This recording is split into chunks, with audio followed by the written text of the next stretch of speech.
Hey everybody, this is Jay Lethal, also known as the Black Machismo, and I thought about calling myself the Black Nate, but nonetheless, whatever my name is, you are listening to Houston Wrestling Radio. I'm the dashing Nigel Ashington. And this is Sir Leopold Lipstash. And we are the Society of Distinguished Gentlemen. And you are listening to Houston Wrestling Radio. Hello and welcome everyone to Houston Wrestling Radio, episode number 36. This is Abel. This is Travis. And thank you so much for listening in today, guys. Whether you're listening on our website, HoustonWrestlingRadio.com, or if you're listening to us on our YouTube account, or downloaded us off of iTunes, and hey, guess what? We have a new way to listen to us. We're on Stitcher Radio now. Get out of here. Yeah, the Stitcher Radio app. So you can listen to us on your Android or iPhone. Man, so there's like no excuse not to listen to us. Exactly. Yeah. On the go, sitting at home in your mom's basement, whatever. You can listen to us there. So yeah, it's pretty cool. And then also on the social media front, we always have, Facebook. Facebook.com/Houston Wrestling Radio, as well as listening or interacting with us on Twitter at HWrestling Radio. But now we're also on a new form of social media. We're on Instagram. Yay. So yeah, we finally got ourselves a nice little Instagram. That's pretty cool. The way that you would search for us on there is Houston Wrestling Radio. So it's really simple. So yeah, I'm pretty excited about this Instagram stuff. It's pretty cool. Now we can actually upload our pictures whenever we go to, like this past weekend, ROW and other events. For example, Doomsday Wrestling coming up this weekend. Oh, but, hey, speaking of Doomsday Wrestling, we have a pretty cool show here in store because we are joined by some very, very distinguished people here. We have some very classy guests with us here today. We have none other than Sir Leopold Lipstash and the dashing Nigel Assington. Ooh. The Society of Distinguished Gentlemen are here in the studio. Thank you so much for joining us here today, guys. Oh no. Thank you. Thank you for having us. Thank you for having us, gents. We are very pleased. Indeed. Yes, this shall be a very high-class, high-profile episode of Houston Wrestling I hope we brought Radio. some tea. Yeah, tea and crumpets even. Yes, crumpets. yes. Yeah, you like crumpets, right? Yeah. Of course. Yeah, there you go. Yeah, just give me the tea. I'm not that classy. Oh my. So, Doomsday Wrestling, we got you guys here in studio. Pretty awesome. We got a couple of things here. We're going to get to know you a little bit, and then we'll talk a little bit about Doomsday. And then if you guys want to stick around for the rest of the show, that'd be great. Let's go ahead and just jump right on into the beginning of it. You guys, I would assume are wrestling fans. Considering that you're wrestling for Doomsday, I would hope so. But I'd like to ask you, how long have you guys liked wrestling? Who were your favorites as growing up? What's the deal with that? Man, I've been a wrestling fan my whole life. I've been watching wrestling ever since I could remember. My dad actually used to do wrestling in the indie scene when I was a baby, and then he lost all the weight and wasn't big anymore, so there was no point in him doing it. But my favorite, that's the hardest question. Probably Macho Man or Stone Cold, to be honest. Stone Cold was the guy that made me want to be that badass, that guy who wakes up every morning and drinks a 6-pack of PBR with tall boys. And beat up your boss. Yes, and beat up women, of course. You said, as soon as you said beat up, all I could think about was Deborah. Just like Stone Cold. Beating up Beating women. up your boss. Okay. That's not very gentlemanlike, sir. He's been spiking his tea with whiskey lately, sorry. Oh, I see. No, I've never wanted to beat up my boss before. My dad is my boss. I'd get fired in a heartbeat. He's small. And get a whooping. Yeah, and I'd get a whooping. I don't even live with him, and he'd come all the way to my place to whoop me. But yeah, wrestling fan my whole life. Macho Man or Stone Cold, that's them two right there. Macho Man was the whole package. He could talk on the mic. He was superb in the ring. He just always captured your attention no matter what he was doing. And Stone Cold, like I said, he was just a badass. Cool. That's of course, like who doesn't like, Stone Cold, that's really great, So I guess you're more of a child of the Attitude Era there, huh? Yeah. Yeah, I was born in 92, so I grew up in that era when Shawn Michaels was getting bigger and WCW was whooping WWF's ass. And then they had to resort to blood, violence, and nudity. But hey, it worked out. It made my childhood great. Great on young, impressionable minds. Look how I turned out now. The plan worked. Yes, he turned out to be quite the nice gentleman. Quite exquisite. Exquisite, yes. So, that's cool, Cody. I just outed him. Okay, well, that's Cody, Sir Nigel Lassington. Eddie, the other one, I just outed him too. Lipstash, what about you, man? Well, I've been a wrestling fan, growing up as a kid. I was nothing nearly like him, though. I've never been too serious about it. I just watched it here and there, collected the action figures and stuff. But for me, growing up, my two favorite wrestlers would have been Sting and Undertaker, mainly because of the theatrics that went behind their characters. There was you couldn't replicate that. It was like legendary for me. It was all dark, and they had like a thing going on for them where people were afraid of them. Yeah. In the show, so I loved that. Is there a certain iteration of Undertaker that you prefer? He's changed so many times over the years. There's the badass biker. You got the Ministry, or I liked the Ministry. I wasn't too big a fan of the biker. I thought it was cool. Yeah, but it wasn't Undertaker. Yeah. It was a different dude almost. Yeah, it was. It was Mark Calloway. Yeah. It wasn't the Undertaker. Dead people can't ride motorcycles. And listen to Limp Clearly. Bizkit. That sounds like hell. Just listening to Limp Bizkit. That's the connection to the dark side, the Undertaker. Yeah.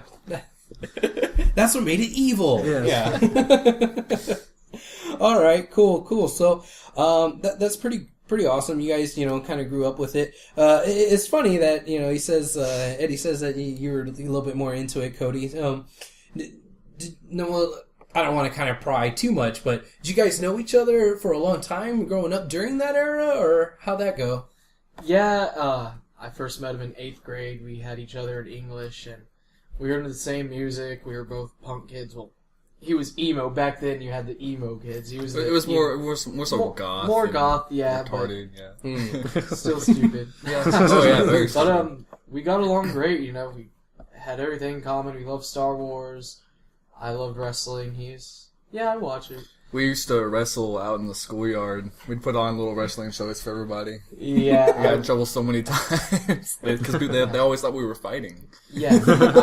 I remember one specific year. We got together in PE and we had a little something planned out.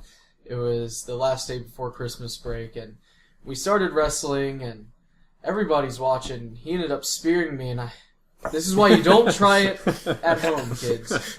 He ended up spearing me, and my head slammed on the ground, and I stood up all dazed, and I just choke slammed, and wasn't even thinking about it. And what surface was this on? This was grass. Yeah, it was on grass. On grass. Yeah, grass. hard grass. Still hard. Well, at least it wasn't concrete. Yes. Oh yeah. I don't think we were that. It's kind of like padding. Hey, but I bet it looked great. That's all that matters. Glorious. In wrestling, yes, you're right. That's all that matters. But, the principals, they came up and started like, "Hey, whoa, what's going on?" The bus lady said that y'all were fighting. Like, "Oh no, just on the spot. We're in Booker T's wrestling school, and we're actually the tag team champions." They believed it. Yeah. They believed it. We talked about it like we actually knew what we were doing, and the principal's like, "Oh, really? That's cool. I'll have to check y'all out sometime." And we're like, "Yeah, come check us out." We were liars. We were liars. We big liars. So basically, you said, we're training to be wrestling." They're like, "Oh, okay, continue, carry on." No, they didn't let us carry on. Oh, okay. Yeah. All right, kids, keep it in the ring. Yeah. So you guys pretty much have been a tag team for a while, then, huh? All our lives. Yeah. our Pretty friendship. much. Well, that's pretty cool. That's something that's kind of on the decline nowadays in wrestling. There's not any, well, not many, I guess you could say, true tag teams out there. So that's pretty cool that like you guys are growing up and now you're wrestling together as a tag team. With with Doomsday Wrestling. That's pretty neat. Well, let's get a little bit into that then. Into Doomsday. How'd you guys stumble upon the wacky, crazy, zany world of Doomsday Wrestling? Well, it's funny you mentioned that. We just had a convention, the Comic Palooza, come up a few weeks ago. Yeah. And that's actually the first show that we saw them at last year. Last year's Comic Palooza. Last year's Comic Palooza is where we first saw them. We walked in, we saw the tiny little ring next to the new NWA's ring, and we're like, "What is this, midget wrestling?" We had no idea. So we watched the show, not knowing what to expect at all, and I fell in love with it. I thought it was the most hilarious thing I'd ever seen. Mm-hmm. And then that's when he started talking to Greg, or Tex Lone Star, afterwards. Yeah, I, like he said, I fell in love with it too. It was the most hilarious show I've ever seen. And it involved wrestling, which is what I love more than anything, but I saw it as my way to get into the business, although it wasn't pro wrestling like you'll see from other organizations. Yeah. But you don't have to pay $3,000 to get into Doomsday. So I'm able to do what I love while make people laugh really hard. While still being cheap. Yes. Yeah. we got our costumes from Goodwill, too. $20 Italian suits. Yeah. You can't beat that. You cannot go wrong with that. I guess you guys were just popping some tags. Yeah. Don't. Oh no, is there... Did I hit a nerve? No, I was about to continue the song. Yeah. Oh, was Yeah. I? We mustn't have that. No. Yeah. Sorry. No, Macklemore isn't classy whatsoever. No, that would not be He part of makes the a gimmick. good beat, though. That's for another Anyway. podcast. But yeah, Go on. I fell in love with it. I wanted to get in. I bothered Tex Lone Star all weekend, basically. So that's Not- cool. So like that same show at Comic Palooza last year, you went to Tex and you said, "Hey, Yeah. how do I get into this?" Well, I actually talked to the Bunny Boys at first. Yeah. Mm-hmm. And they're like, "Oh yeah, well go talk to that guy, Greg." Yeah, we need somebody else to beat up. Yeah. Yeah. They saw that as their first win, and that's what happened. But I talked to Tex, and he was really cool about it. He's like, "Yeah, we may have a tryout match or something. I don't know. I'll let you know in a few weeks." And I honestly didn't expect him to get back at me. And within a few weeks, he emailed me and was like, "Hey, I want to give you a tryout match." And jumped up like a schoolgirl and was crying, and He was crying. called my mom and was like, "Oh my god, I made it! I made the big one, Mom." No. But yeah, I got the tryout match. It was awesome. And then he was like, "All right, well, I have this character for you. Now you don't have to do it if you want, but it'll be for the next show that's in a few weeks." And I'm like, "Yes, I get to wrestle already? Hell yeah, let's do it." Well, you're gonna be Big Baby Oliver. Okay. Hey, Yeah. hey, that's what I got to do. See a Pay Pay big... my dues. Yeah. Pay my dues. For the people that are listening that don't know, describe Big Baby Oliver. Wow, don't does it want really to. require much description? I'm 6 foot even. At that time, I was maybe 230, 40 pounds, and I wore a diaper and a bib, and I was a baby. There It's you an, go. it's an awkward sight seeing a big man walking around in a diaper sucking his thumb. And then you gotta wrestle. Yes. Yeah. It was awkward. Now that was just you, Cody. Eddie, did you get involved during that time? I had a small part during that show. I actually played the security in that show. I was one of the security guards that came out with all the other guys, and my high point of that show was getting hit in the face with a steel chair. All right. Hey, paying your dues right there. That pretty much, yeah. I'm sorry. He took it straight to the head too. I took it like a He champ. broke WWE's rules and took it to the face. Oh wow. So were you okay? Did you get concussed or anything? No, Or- I was good. I Really? stunned Tex, because during practice we had always put our hands up and stuff, and I was like, you know what? It's a show. Everyone's here watching. I'm gonna take one for the team. Yeah. He stopped what he was doing real quick. He was like, "Oh, yeah, it's a show," and he hit the other guy. Well, who hit you? Tex. Oh, Tex had it. Okay. Tex Oh, wow. got in during the show. He grabbed a chair from somebody. We chased him, and then he turned around and hit me in the face with it. Turned around and hit the other guy. Nobody expected I was going to actually get hit with it, though. Yeah. So that was my high point. But it doesn't hurt that bad. But then again, we're not getting it done to us every day, 5 days, Right. 5 days out. And again, you didn't get hit in the face with a steel chair full force. Yeah, he's over here saying, "Oh, it doesn't hurt that bad." You were just in a diaper sucking your thumb. I'm pretty Literally sure. being a baby. I'm pretty sure I let him hit me in the head quite a few times before the show, Okay. just because it's fun. So before that, so basically, y'all get in there with like no like official wrestling training or anything. I guess you can't call it official training, but my dad taught me everything he knew when I was growing up, and we never had a ring or anything to practice in. But I mean, it's quite simple. You know, you're really acting. You're just acting, really. You're giving away the secret. Stop. And I just kind of went with it. I Yeah. just did stuff, and it looked good, so, hey. Yeah. But we've been trying to learn more stuff. Yeah. When we're at practice, and you know, our bumps are looking pretty good for somebody who hasn't had any professional training. Yeah. I'd say we're about good to be on WWE. Oh yeah, no, we would save the tag team division. We would save that whole company. Well, after the last show, when we did our podcast, after you guys showed 2 months ago, that's exactly what Travis said. It's like, Yeah. what was the quote, Travis? I said Doomsday's got a better tag team division than WWE and TNA. I actually remember that, and I remember seeing a picture of us saying, "I want to see these guys on my TV," and my ego just went.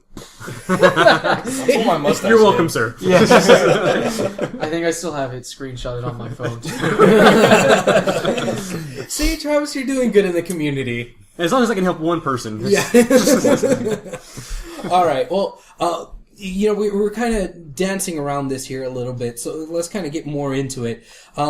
Doomsday, the wrestling is a little different. It's not like your traditional, like you guys said, pro wrestling that everyone else is familiar with. It's kind of a different style as far as the in-ring stuff goes. And that's not why people go to Doomsday. People go to Doomsday because it's funny, it's hilarious, and it's just a good show. But it's not really pro wrestling, quote unquote.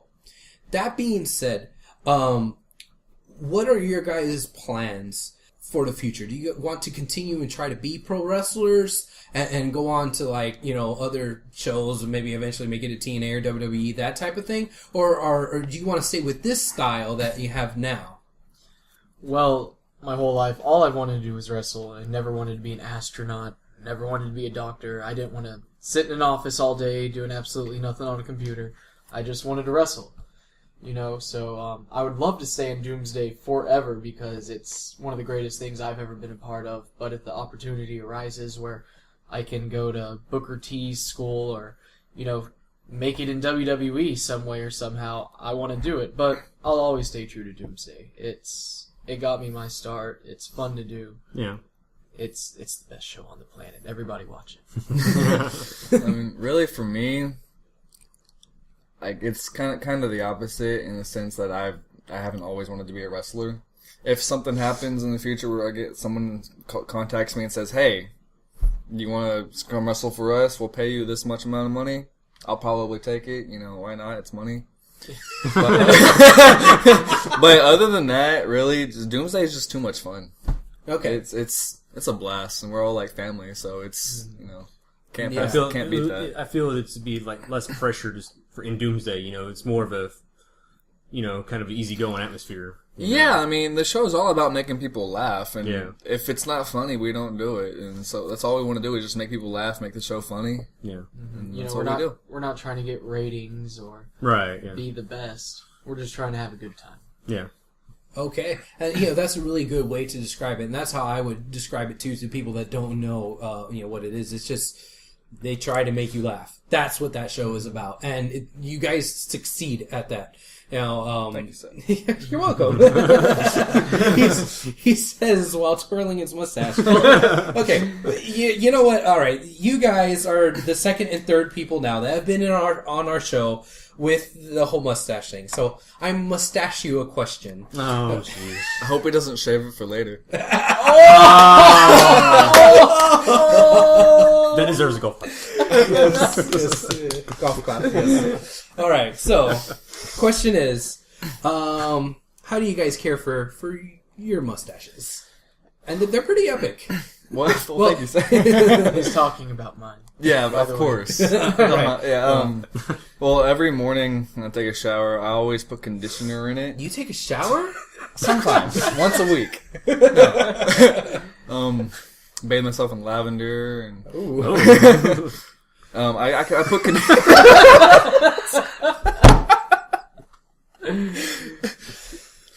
That's like a sharp left turn on that one. Yeah, that's quite the visual. And really that in. Yeah. All right, so Okay. you're bathing in lavender. Continue. I put conditioner in my mustache every time I'm in the shower and I leave it in there the entire time until I'm almost done. Because by the time I get out and it's all gone, it allows my mustache to remain soft and not itchy. People don't like an itchy, scruffy mustache. Okay. It's just not. It's not gentlemanly. No, of course not. So even if I don't wax it up, it's still gonna have a Wait. nice feel about it. Did you say wax it up? Wax it up. Okay, so Jason's stash isn't the only one. I think this is mandatory for these epic mustaches. I guess it so. is. Yeah. Oh, all right, tell us about your brand of mustache wax. I actually use several brands. Oh God. Okay. Shelf full of medicine cabinet, open medicine cabinets all. That's pretty close. Really? There was a period of time where I was spending ungodly amounts of money on every different brand of mustache wax I could find. He even went into debt. So many credit cards gone down the toilet. That is dedication, my friends. Yes. Dedication, right there. Oh, No, but very funny. my favorites that I use are Clubman mustache wax. It comes in a little tube. It dries clear. I like that because it gives a natural look to it. It's water soluble, so it comes out if I take a shower. But if I'm sweating during the show, I can't wear it, obviously. But it really gives like a natural look to it, and I like that. Now, the wax that I normally use is Woodsman, and that has a hold like no other. Like, I've gone through Spartan races with that, I've gone skydiving with it through entire shows, and it has stood up to 120 mile per hour wind. It did not move an inch. You can't beat a mustache hold like that. And my mustache. Skydiving and it just stays stiff. It stayed perfect. It did not move. It was beautiful. I'm sorry, Cody. I didn't mean to interrupt you. No, Go ahead, it's dude. it's okay. His Beat that mustache story. always. His mustache always gets all the attention. It says something. Because it's bigger. Yeah. But my mustache, that is. Oh, yeah, the mustache. Okay. Yes, that's what we're talking about. I was the gonna say, if I had mustache. a nickel for every time I've heard this. But my mustache, it's much smaller. I never. Yeah. You can't curse. I was not. You can curse on our show. It's You have fine. a pencil stash. It's okay. Yeah, it's smaller. Fuck me, right? But I've been growing it out for November, and it's still just it's like a pencil stash. But I wash it. I don't do anything fancy to it. Of course, I get dirty and I touch my mustache a lot in hopes that it'll grow. By getting dirty? No, by pulling on it, and twisting. But it, as you can tell. So you don't have to use the wax and all that. Oh, like. yeah. If I don't use the wax, it looks like I have pubic hair on my lip. Okay. You know, it's all wild. I wake up in the morning and it's like, who glued this pubes on this man's face? It's god awful. But I also use Woodsman's. Is that correct? Woodsman. Woodsman's. Yeah, I also use Woodsman's. It holds together so well, and I sweat a whole lot. I sweat profusely like a pig, and it stays in. Like a pig. Like it. It stays in very well. Very well. Ladies and gentlemen, this whole time they've been talking, they've been twirling their mustaches. Yes, this whole time. They can't get their freaking fingers away from their mustaches. They've been touching it this whole time. You can't keep your fingers away from my mustache either. Oh, well. I don't want to mention that, but yeah, it's kind of distracting. Is this why we got an Instagram account? The ladies want to touch it daily. Yes, there will be pics posted of these epic mustaches later. Houston Wrestling Radio on Instagram. Yes, thank you. Oh, wow. Okay, so yeah. Sorry if there's a little bit of a skip there, but we just stopped to literally take pictures of the mustaches. So, oh, wow. That's great. Yes, go on to Instagram and check those out. We should have them up by the time you're listening to this. So anyway, let's move away from that. We're talking a little bit about your mustaches and your character and all that. Let's get a little bit more into what's going on with you guys. Not you. What's going on with the gentlemen at Doomsday Wrestling this weekend? Well, the Society of Distinguished Gentlemen are coming back to Doomsday after a win from Comicpalooza, and I think they're ready to take on the next big challenge, and it's going to be the legendary Adonis Explosion. They're fierce, they're strong. They're stupid. But yes, they are very stupid, and the gentlemen are very smart, and our mustaches are real. I was about to say, they have some pretty Yeah, like big Tom mustaches. Selleck They type have some- mustaches, yeah. They're Something pretty suspicious about robust. those. Yeah. I swear I've seen them in the past putting on a fake mustache. Oh. But, Oh. I guess I'm we'll just- find out. yeah, Them fighting words. I'm just gonna assume. Okay. But they will be a challenge. They've been around Doomsday for a long time. But I think the gentleman can handle it, and we'll be knocking them out with a mustache ride. Yes, sir. Mhm. They will receive a mustache ride, and it will be glorious. Uh, All will be pleased. aren't Yeah. all mustache rides glorious? Well, yeah. We will talk about that after the show. And be sure you like them on Facebook, Houston Wrestling Radio. Give them a comment and find out. Oh, thank you, sir. Thank you. Yeah, and of course, you could go on to the gentlemen have a Facebook page, isn't that correct? I forgot we did. Yes, you In do. fact, we do. The Society of Distinguished Gentlemen with a little something there. Dash? Yeah, dash, something, I can't remember. Yeah. There's something between the Society of Distinguished Gentlemen and Doomsday Wrestling, but I'm sure if you search Doomsday Wrestling, it'll pop up. Yes. But yeah, everybody go like it, and then tell your friends to like it, tell your mother to like it, tell your grandma to like it. I don't care, tell them to like it. Make Also, make an mustache. account for your dog and have your dog go and like it. Yeah, Oh, that's good. Yeah. that's a good idea. Why haven't we done that for Houston Wrestling Radio? Who says we haven't? Oh, yeah. That's who's running our Google Plus that we never use. And of course, Doomsday Wrestling on Facebook and Twitter, but nobody uses Twitter. Only WWE. I use Twitter. I think this calls for wah, wah, wah. That sounded so much better than yours. Yeah, that was a lot better. That was that Yes. was more distinguished than Yes, usual. it was very distinguished. So, what else is going on this Saturday night for Doomsday? What else Oh can you tell man, us? the real best in the world, Little Dickens, is taking on Father Superior for the Doomsday World Heavyweight Championship. And I'll tell you what, Father Superior, he is fierce and he has the power of all the gods, or whatever you worship. He has the power of gods on his side. And I don't know if Little Dickens can stand up to it, but he has guns. Guns, gods. Will Father Superior have his altar boy with him?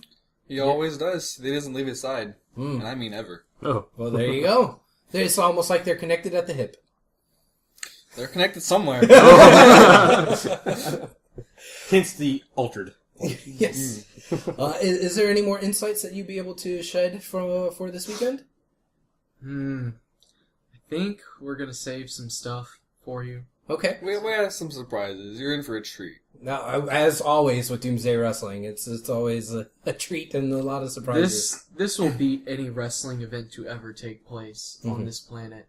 You will be standing up in your chair and screaming like a little girl. Remember those feels you had when you watched Undertaker versus Shawn Michaels at WrestleMania 25? Do you remember those feels? I do. You will feel those feels times 100 at Oh. this show. That's a lot of feels. And if you don't go, your parents are going to hate you. So you really need to go. And your dog might die. Your dog will die. I'll make sure of it. Also, another wrestler that's making an appearance that hasn't been in Doomsday in quite a while is Juan Antonio Amore. Oh, yes.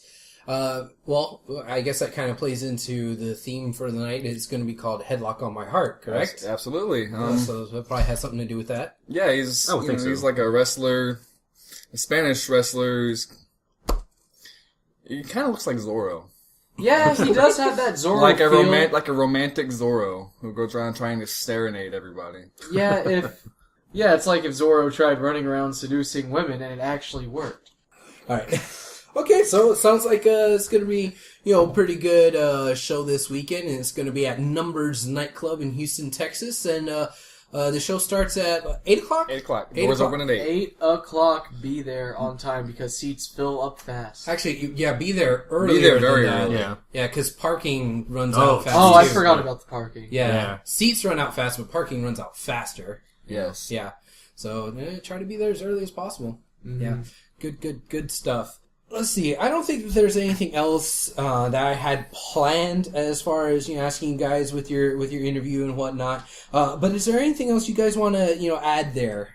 Anything else you guys want to say or have a funny story or anything you want to bring up?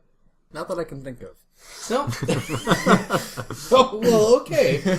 Should we have a break for tea then? Tea time!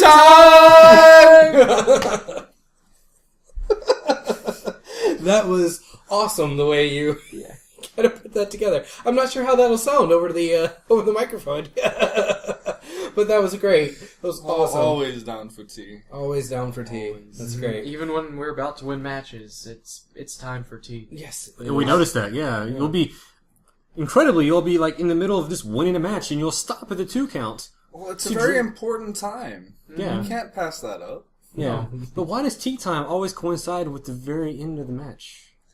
Well, it doesn't.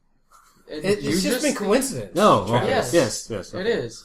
Sorry. I mean, we have our stopwatches Uh-huh. set for tea time. And if the match goes 4 minutes or 10 minutes, whatever time I decide to put it at, it just so happens to be the end of the match. There it is. All right.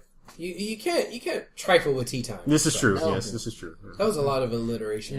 You two would probably be so much happier if y'all had an appropriate tea time daily.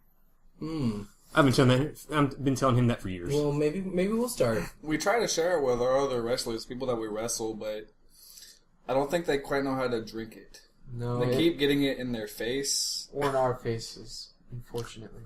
That only happened once. One too many.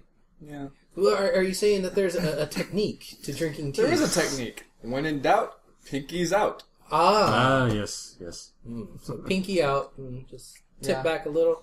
Just sip it. Just sip it. How do you get it to where the tea does not end up in your mustache? That is like asking, hey, how do you go into the ocean without getting wet? It's unavoidable. Every time I eat or drink, my mustache steals it. How do you think my mustache has grown to be so robust and glorious? Because you feed it. I feed it daily. It is a thief. It steals my food. It steals my drink. Sometimes it stays there, and I can steal it back from it later. I actually had this theory that his mustache grew off chocolate milk. Because when he would drink chocolate milk, his mustache would absorb so much for it, and I swear the next time I saw him, it was huge. It was getting bigger and bigger. And this man drinks chocolate milk like he needs water, like he needs food. Like I drink tea. Yes, just as much as tea. His mustache is a chocolate milk parasite. Oh boy. Okay. That's hilarious and that's interesting. And that you can get tons more of that this weekend at Doomsday. Please, if you're listening and you think this is funny and you're laughing as much as we are, go to this show. If you've never been, go to this show. It's hilarious. You'll thank us later for it. Yes, you will thank us later for it. Don't want to miss a thing. Oh. The serenading's starting early. It's getting quite hot in the studio. I don't know if I can handle it, boys. Mustache curling on already. Yeah, yes. All right, well, you guys seem as though you're in great ring shape and you're ready to go. So, look forward to seeing you. Thank you. It was a pleasure having us on. Of course. I would not be in ring shape if it wasn't for this man. He's getting me ready for our next show. I've been working out daily. I've been lifting weights, running around with tires. And I think this Saturday everybody will see the progress and everybody will see how sexy the dashing is. So ladies, contain yourselves and bring extra pants. You know, I think everyone's going to be surprised at the transformation that Nigel Essington's had over these past few weeks. I didn't know a human body could look like that. Prepare to be surprised, folks. I guess you're kind of getting him ready for the match, getting him into shape, huh? Oh, yes, absolutely. After the show at Comic Palooza, he kind of had a bad bout. And so I took it upon myself to start training him with a daily dose of steak and eggs. Steak and eggs every morning for breakfast, lunch, and dinner. You get all the protein you need. Because that's all this is about. To help you grow your mustache. Protein helps you grow your mustache. And that's all you need, folks. There you go. So is the training for him or his mustache? Yes. Oh, I think It's a symbiotic relationship. Yes, okay. They say a man does not grow a mustache grows a man, and they could not be more right. Okay. I have become so much more suave ever since I grew this mustache. I'm not afraid of anything. I'm not afraid of anything. I feel like I can take on the whole world. You got the power of the stash. The power of the stash. Nobody can stop the stash. Somebody actually tried punching me in my face, and my mustache blocked his fist. It absorbed the energy and redirected it Kind of like off the side of your face. Yeah, like when Darth Sidious was hitting Yoda with the Force lightning, and he just absorbed it and shot it back at him. My mustache is Yoda. What? Not to interject that wonderful analogy, but wouldn't it be more like the Force? Your mustache should be like No. It uses the Force because my mustache is Yoda. Oh, okay. Gotcha. There you go. Yes. My apologies. Yeah. You're pissing off my mustache. Oh. Let's go ahead and move on. Don't do that. I don't want the wrath of the stash, right? Yeah, don't do that. Okay, well, we have the rest of the show here to get to. We talked about Impact, WWE, all other stuff going on in the wrestling world. If you guys would like to, sit here and join in with us, that'd be great. You're more than welcome to. Did you say Impact? Yes. What's Impact? Okay, well, then I guess we won't be talking Impact with these guys. It's another wrestling company. Yeah.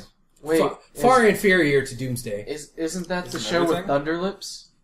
Isn't Thunderlips on that show? Yes, Thunderlips is on that show. Okay, yeah, I know what we're talking about somewhat a little bit. Thunderlips. Is that like your uncle or something, Lipstash? Yes, it is. Yes?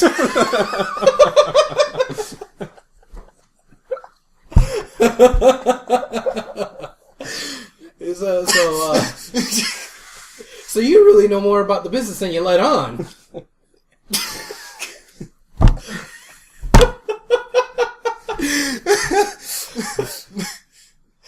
I think I just killed Mr. Leopold Lipstash. He is laughing, contorting, red on the floor. But his mustache is still in control. His mustache is in control. It looks perfect. Yes. Thunderlips is the reason why I grew my mustache. Yeah. Oh, well, there you go. He's given more mustache rides than anybody I can think of. And he taught me how to do it. I have a nice rebuttal because I don't think anybody's given more mustache rides than I have. Just thought I'd let that be known. Oh, okay. Well, we'll just leave that uncontested. We'll take your word for it, sir. Yes. Fine by me. It's I call him Thunderlips for a reason. not that there's anything wrong with that. Alright, but yeah, WWE, I know Okay. that product. Yes, let's talk about WWE. Which is a good thing, because we do have a pay-per-view this weekend that we need to get to. Yeah, we have to, talk about pay-per-view and whatnot. One thing that I wanted to get to before we get into the pay-per-view, though, I want to talk about some of the stuff that happened on Raw with Triple H, Vince, and, Curtis Axel and Heyman, and that whole big cluster right there. Okay. Where do you think this is ultimately going with Vince and Triple H? That's an interesting question. I was looking forward to it early on, at the start of the show.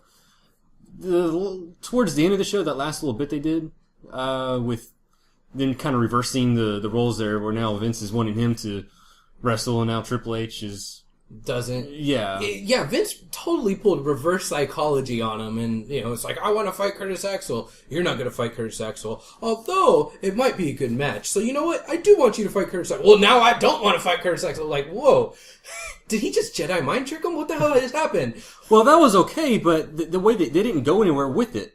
Yeah, after that little... Yeah, Steph came in and told him to calm down, whatever, and they both walked away, and she just smiled, whatever, and that was it. Yeah, that was it. So, I was kind of confused at the very end of that little end of that segment. Yeah, I don't know where it's going. I was assuming that what's going to wind up happening is that Vince is going to have somebody that'll fight on behalf of him to fight Triple H. It might wind up being Curtis Axel, but I can't see him going away from Heyman that quickly. But it might be somebody else. But I can't see Vince and Triple H again. I don't know. I think you're stretching too far on that one. Yeah, and especially with Vince. I don't think the Vince only thing I was can thinking get in the of ring. going on the lines of Triple H versus Vince was at that last segment again. Triple H was saying, it's something I want to fight. But he didn't say. I don't think he mentioned Curtis Axel's name. No, he said, I don't want to fight Curtis Axel. Yeah, that was the thing. He didn't want to fight him. He says, I don't want to fight Curtis Axel. But then the way he said it, I was thinking, I want to fight you. I thought that's what he was going to go with that. Maybe, but I mean, are we really going to see Vince in the ring again? Where else would they be going with that? They could bring somebody in, but we've seen that with Vince so many times. I wouldn't be interested in it unless they brought in a big name. But what big names could they bring back to go against Triple H that we haven't seen already? Yeah, but Vince is 70-something years old. I mean, he took a nice bump when Brock Lesnar gave him the F5, but I don't think he could go a full match. Yeah, well, his matches aren't matches; they're like brawls, No, yeah. If you look at the Bret Hart and Vince McMahon match, if you want to look at it, I'd rather not. I'd rather not again either.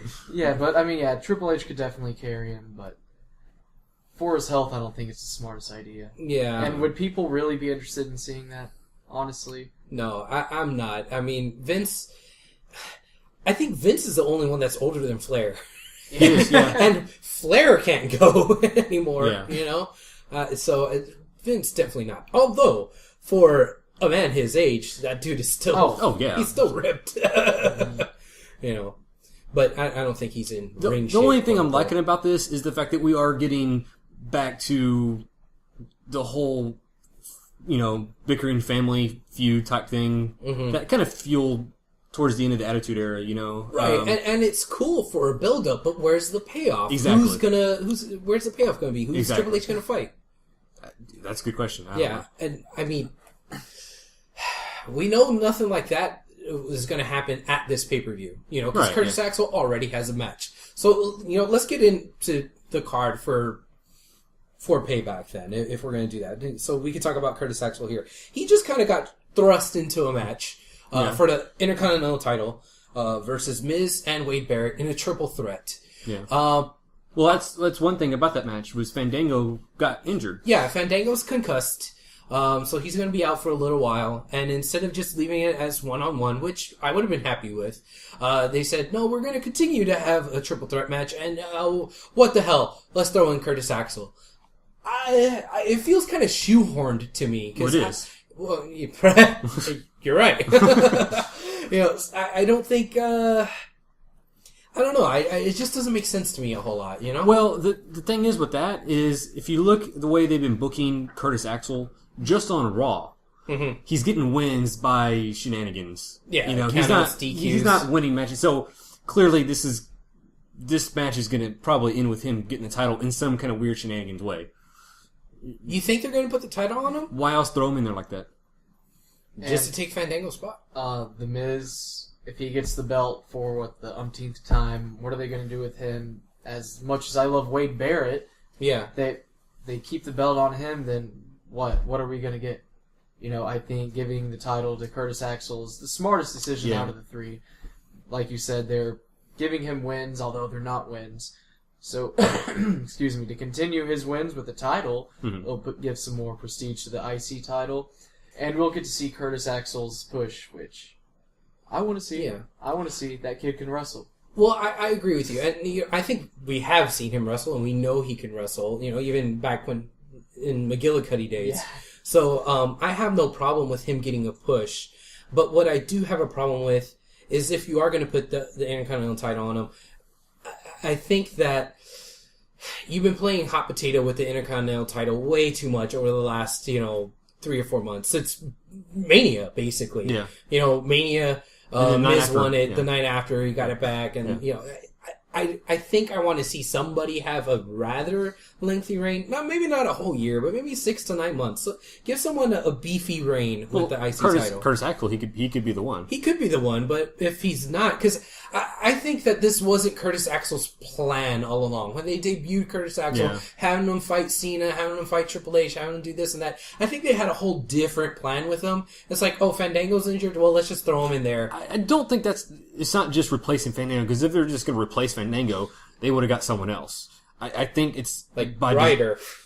Somebody, some other mid-card guy they could have thrown in there.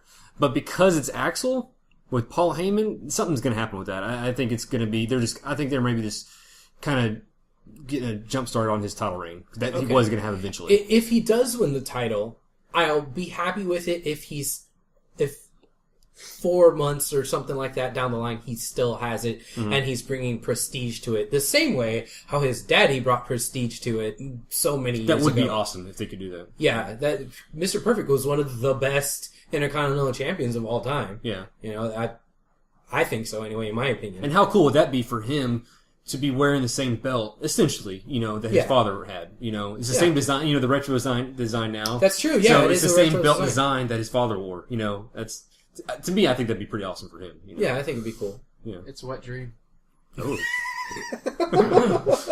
Thank you for your input on that. Okay, let's look at a couple other matches here on the card. Okay, let's start with the one that's on the card, but not on the card. Sandow versus Sheamus. This is on the pre-show, but they're not calling it the pre-show anymore. They're calling it the kickoff. Yeah. Well, it is a kickoff. Yeah, Is this football? What? Is this football? Yeah, exactly. That's what I was going to say. I mean... Maybe Sheamus is just too good to be on a pre-show, so he whined about it and was like, you know what? This is gonna be a kickoff. Or however the hell he talks. Fella. That was the worst Sheamus impersonation ever. I focused it all on the Macho Man impersonations. Don't judge me. We're judging. Oh yeah, we're past that. Yeah, I feel we're at the point in our relationship where I can judge you now. Based off a Sheamus impersonation. I almost want to hear That's you. all it took. That's all it took. It is kind of weird that Sheamus, he's pretty high up on the card. For him to be on the pre-show. I mean, that's that's kind of weird. But what do you think about this this little feud he's been doing with Sandow? I like it and I don't like it. I don't like it because Sheamus is supposed to be the face, but he's really being the bully. So it's like, come on, even, especially with this whole be a star stuff, where WWE's trying to not be a bully. The guy that's the face is, I don't know, there's just a disconnect there, and I don't like it. But I really do like Sandow, and I like the fact that they're giving Sandow a higher profile opponent, even though it's on the pre-show. It's still somebody higher up on the card than he has been fighting. So that's cool. So this goes to my next question. Do you think this is helping Sandow? I think so if he winds up getting the win. Even if it's by DQ or shenanigans or whatever, if he winds up getting the win, I think this will be great for Sandow. Okay. I would tend to agree if it was actually on the card. Okay. Being on the pre-show. Nobody watches that stuff. And maybe they have Sheamus... So nobody watches. Yes, thank you. Thank you, Cody. Yes. So maybe having Sheamus, a higher profile guy, on the pre-show, maybe they're trying to see if that will increase viewers. Yeah, bring more eyeballs to it. Yeah. Yeah. Because I guess they're thinking, why is anybody watching this? It's free, it's right before the pay-per-view. Mm-hmm. I don't know. I think that if they're going to be doing that kind of thing, like something like an internet thing, maybe you do something like Heat or something where it's an actual show right before the pay-per-view. Yeah. But that's... Okay. One final thing. Gentlemen, what do you guys think of Sandow? What do we think of Sandow? Him and Cody Rhodes are the greatest tag team in WWE right now. And Sandow, he is distinguished just like us. Smart man. Have you seen his beard? It's completely wonderful. But he's taken this character and is making you believe that he is really this Damien Sandow character. He's great, and he's fun to watch in the ring. I could watch him wrestle all day. All day. Erotic. What did you say? Said erotic. Yeah, well, all right. Well, he's not wearing the pink tights anymore, so. Yeah, that's a letdown. Oh, that reminds me. What? Great transition there. No, but he has a new finisher. Did you see that? No. On Raw, he did like this side slam type thing, and they even named it. I forget what the name is, but I don't like it. I really wish... R-Truth came out and fast-forwarded it. Yeah, it was against R-Truth, so who cares? Yeah. But, he's not using the terminus anymore as his finisher. That's, I don't know. I don't like that. I swear, if they called it the Distinguished Drop, I'm suing. Gimmick infringement! Yeah, good luck suing WWE, sir. Yeah, you're right. That's a fight you don't want. All right, let's move on to another match that's on the card. Caitlyn versus AJ for the Divas title. There's actually some interesting things that happened going into this pay-per-view on Raw. Yeah. We finally learned, what they were going to do with this whole secret admirer thing, and it was a bit of a build up and then let down for me. Anyway, I'm guessing you probably had the same type of reaction to it, because what we had said was actually happening, where it's like, oh, it should be Big E, and Big E was the one who came out, and we were like, oh my god, we called it, and yes, this is exactly what it should be, and, I kind of was marking out a little bit for it, and and then... Only Abel would mark out for the storyline. Yeah, I guess I would. And then it took a left turn into exactly what we didn't want to happen, and we talked about on the show a couple of weeks ago about it being, just another diva who's trying to be mean and setting her up, and... That's exactly what it was. It was AJ was the one that put Big E up to doing the secret admirer stuff and all that, and it turned into that exact rehash from NXT that you were talking about. Yeah, well, there you go. It's WWE for you. Yeah. So that right there is a little disappointing. That whole setup and everything and the way it played out. But I think the segment itself, if you take all the rest of that away, I think the segment itself was pretty good, except for a few points where Caitlyn's acting wasn't totally up to par. Like all of it, right. Well, I wouldn't say all of it, but there was pieces where I was like, that's... But I wouldn't say all of it. I would. Okay. All of Raccoon's bad. Can't we just be happy that we're at least getting a storyline in the Divas division? Yes! Yes, we can. That's the silver lining there, sir. I think it's good, and this is a storyline that should have been implemented for a while. AJ versus Caitlyn, the Chickbusters turning on each other, finally having a fight over the Divas title. So, I agree with you. And the pay-per-view named Payback. I mean, I think that's a fitting name for their little feud there. So, but yeah, like you said, it's great that they actually, had the wherewithal to actually put a storyline together for two divas. Yeah. Who'd have thunk it? Yeah. And it'll also be an okay match. I say okay because it won't be great, but it'll be better than most of the Divas matches that we've been seeing. AJ, she tries her little heart. You can tell she takes some pretty nasty bumps. Yeah. I love it. And Caitlyn, she's all right too.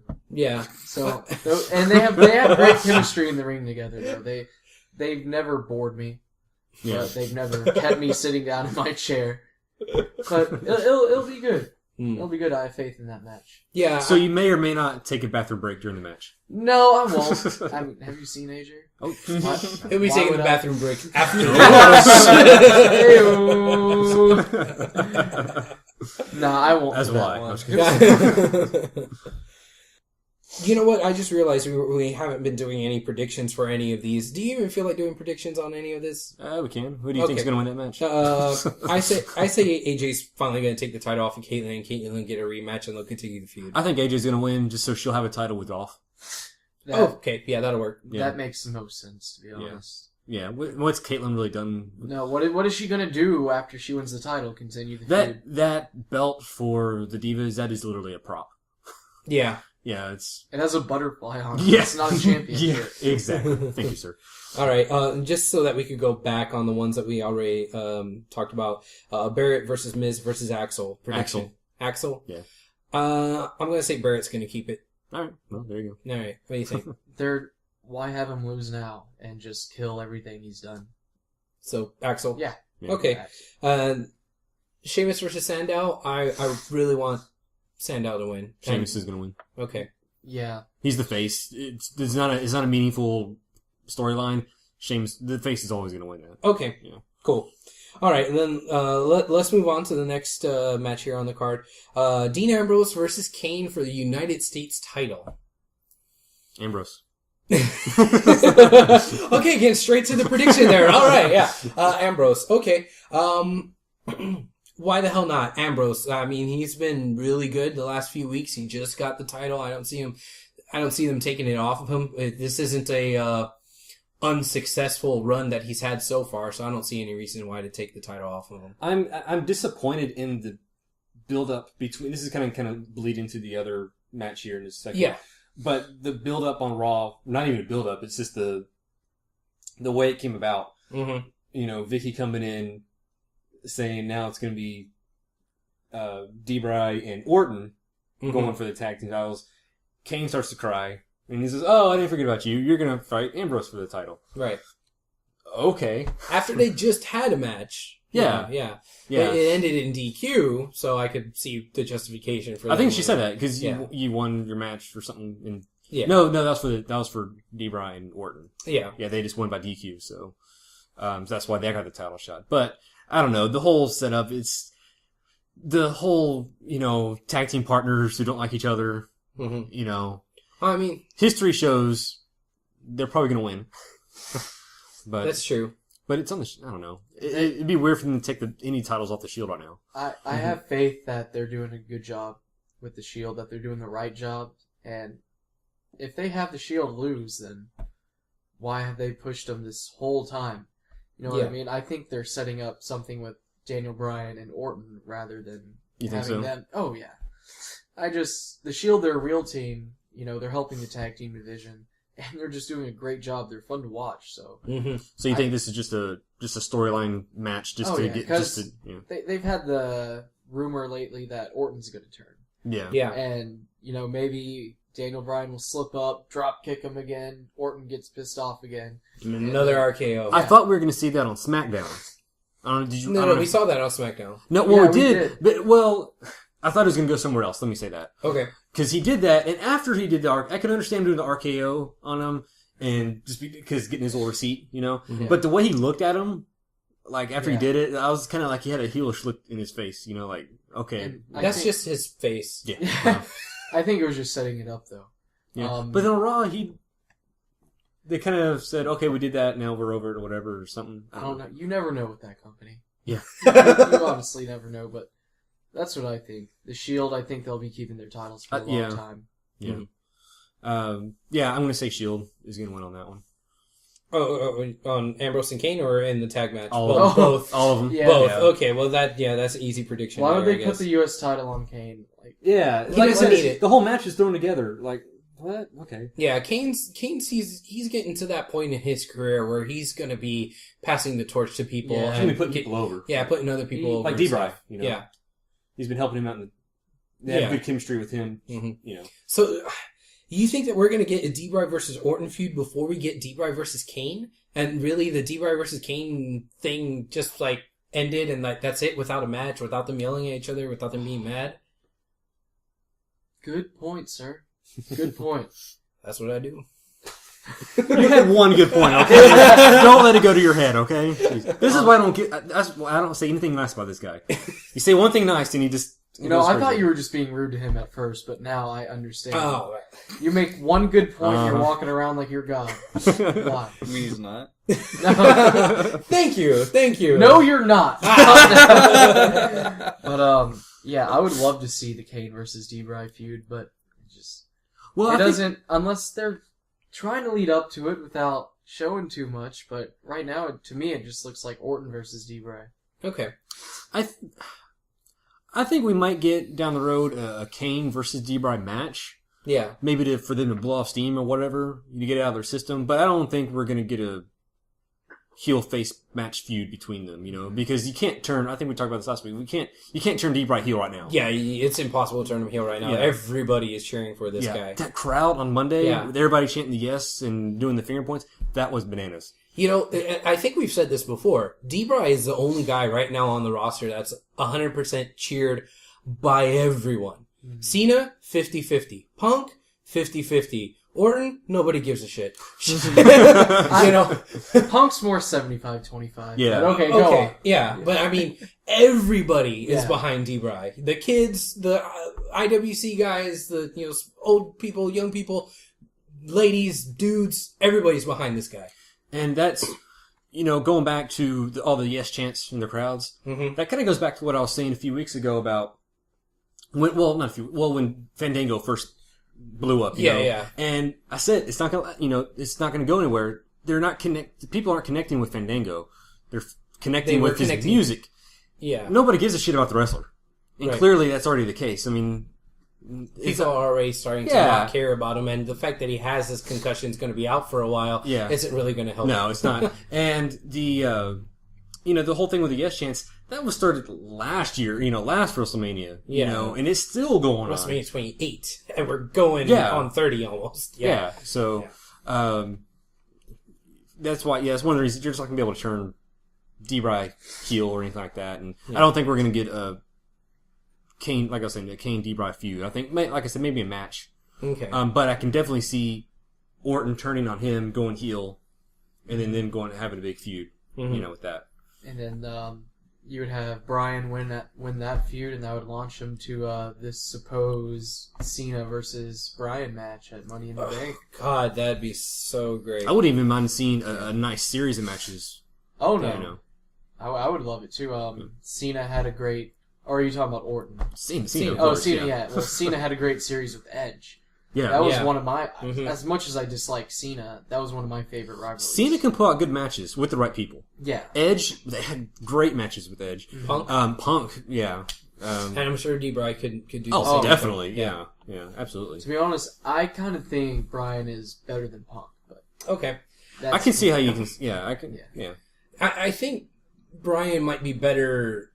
Or I think Bryan might be more technically sound than Punk, but I think Punk can connect a little bit more and have more depth of character. Yeah, because when he's on the mic, he doesn't sound like a character. He's just talking on the mic like I am right now.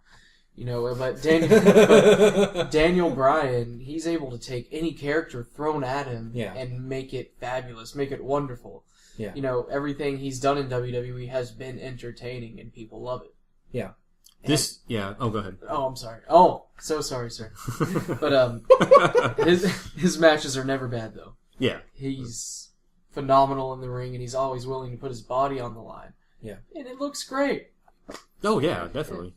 Well, as if we're not gushing enough over D-Bry. Man, that match on Raw with Seth Rollins. Oh, Jesus. And this is what you're waiting on. You've been saying that you want a one-on-one match.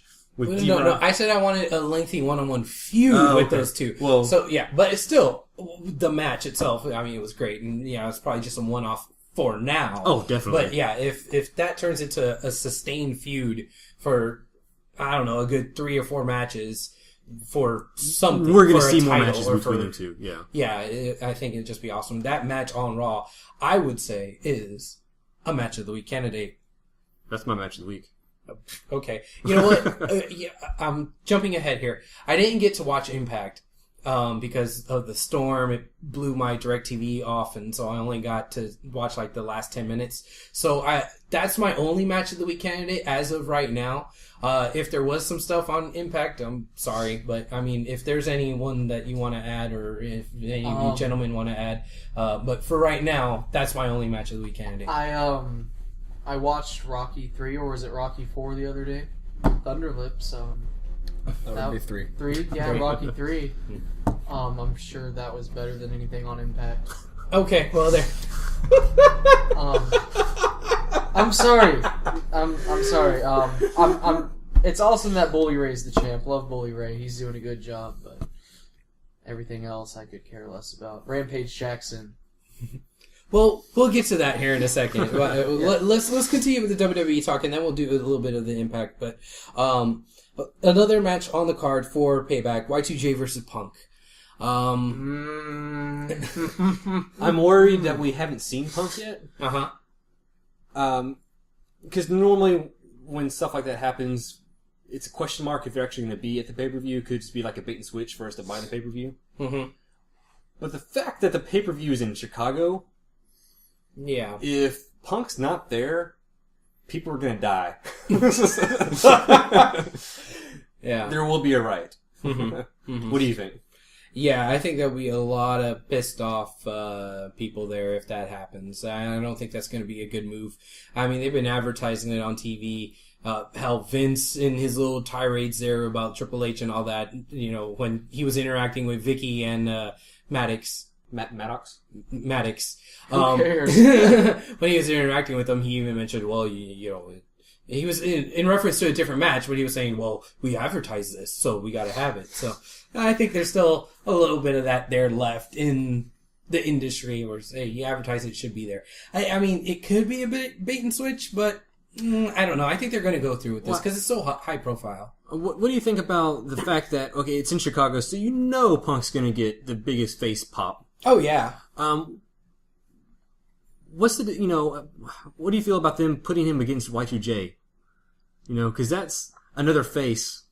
Y2J's not going to get cheered. Well, he might get cheered, but he's not going to be... You're right, but I think they know that that'll happen, and they've even said it. Even the commentary team, whenever they were talking about it, they said, yeah, Punk's going to have the home field advantage, which, they're kind of making it sound like people are going to cheer for Punk in Chicago, but Chicago's bizarro world. The rest of the WWE universe, we all know that you're going to cheer for Y2J. Like, I think that's what they're trying to pull off. I don't know if they're successfully pulling it off, but that's what they're going for, and they're aware of it. So I think they're prepared, and they're trying to weather that storm. Okay, well, we'll have to wait and see. Yeah, that's definitely a wait and see. Prediction. If it happens, Punk. Okay. Punk won the last time in a high-profile match in Chicago, and I don't know, there's a good percentage of the time that the hometown people don't win. So I'm going to say that they're going to have him lose to Y2J. And Y2J's been jobbing to everyone, getting everyone over. So I say they're going to throw Y2J. I don't think they're brave enough to... I think they are. And if they did do that, I think that would be pretty cool. Not because I want to see Punk lose, but because I want to see what kind of crazy reaction that'll get and how pissed off everybody will be at that. I don't know. I guess that's just me wanting to be trolling or something, but... You are, yeah. Well, that could also lead to the current storyline of Punk going crazy or whatever he's doing because he lost the title and then he lost against Undertaker. Then he comes back already. He's psyched to wrestle Y2J and in his hometown. Yeah. He's like, okay, I got this. And then he loses. And then next night on Raw, he's just like, I got nothing. And he leaves again. Or maybe that'll be the beginning of his face turn. He'll turn on Heyman, and then that'll set up Lesnar versus Punk for SummerSlam. And that's a wet dream. Whatever I said was a wet dream last isn't. Well, you can have more than one wet dream. You can have many. You can have very many. At once. Okay, well, yeah. That's another wet dream then. Okay. I would pay. They could take all my money. All your drenched money. Oh, I don't think they'll take that. Well, I'll take it. WWE will take your money, yes. Yes, they will. All right. So what was your prediction on that then? Well, now that I thought of that, I don't know. Okay. That's a tough one. Or what about this? Like, it's kind of a little bit of both as far as what they're going to do with Punk coming out. Like, what if, Punk's music hits, he comes out, maybe he's in street clothes, like he's not even ready to fight. He's like, I ain't fighting you, and he just kind of walks back to the dressing room. I have a hockey game to attend to, just thought I'd stop by and say, hi, Chicago! Yeah, I could see that happening, it's Punk, Mm-hmm. That's a possibility too. He may not even fight. Yeah. He say, screw you, Jericho, I ain't fighting you. Well, I mean, it's not going to hurt him to show up. He lives in Chicago. Yeah, he's He'll going to be there. I think he's going to be Yeah. there for sure, but whether he fights or not. But like you mentioned earlier, it is worrying that he hasn't been on Raw yet. It's just going to be weird seeing him showing up to fight for whatever reason it is he's there for. Yeah. You know what I mean? Yeah. And if he does lose for whatever reason, Heyman's the one that set this match up for him. Yeah. That could be your catalyst for him Turning on him. Yeah. Yeah, he could be like, your mouth wrote a check that my ass can't cash or something, you know? I'm getting a nod of disbelief from Eddie over here. I have nothing to say to that. Okay. It's okay. No one does. It's like, did you really just say that?